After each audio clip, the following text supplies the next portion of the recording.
بسم الله الرحمن الرحيم الحمد لله رب العالمين halkan waxaanu ku joognaa guddigii degmada Tawfiiq iyo odayaashii oo ku kurgalaya waxa way khasaarihii ka dhacay oo roobabku ay sababeen magaalada iyo agagaarkeeda iyo tuulooyinka u dhow maalintii labaad baan ku guda jirnaa xog aruurin iyo kurgalida khasaarihii meesha ka dhacay magacaygu waa Maxamed Cabdiqaadir Axmed gudoomiyaha degmada Tawfiiq waxaan baaqayagu hadda halkan baaq baan ka direynaa baaqaasi wuxuu ku salaysan yahay oo si toos ah ugu socdaa dawladda Puntland oo ugu horeeya madaxweynaha iyo ku-xigeenkiisa iyo wasiirada buu si toos ah ugu socdaa oo ku salaysan yahay waxaana codsi marka ugu horeyna sidoo kale waxaan u mahadcelinaynaa ilaahay baan u mahadcelinaynaa dhibaatooyinkii halkaas ka dhacay intaas nooga simay iyo khasaarahaas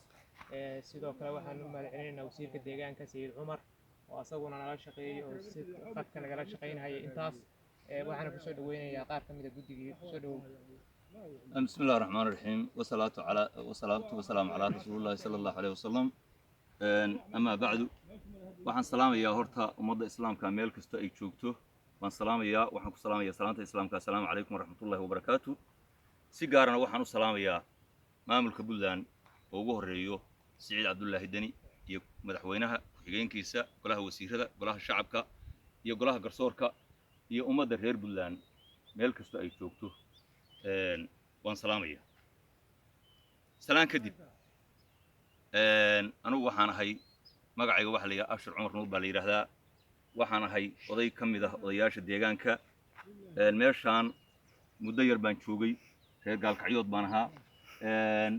meeshaan nabca ilaahay baa ka dhacday alxamdulilaahi rabbil caalamiin ilaah baan uga mahadnaqaynaa nabca kasta nuqsaanteeda leh haddee arrintaa aad u jeedaan oo kelibka uga jeedaan oo dadkii aan wada saamayn laakiin qoysas badan oo dadka ka mid ah gaartay sida aad u jeedaan xoolihii uga waxyeeloobeen baa halkan ka dhacday annagu wixii aanu geysan karay wixii aanu gurmado aanu geysan karay waanu geysanay intaas aanu haddii alla ku runay soo gaarsiinaynaa dawladda iyo haddii alla ku runay ummadda islaamka intaba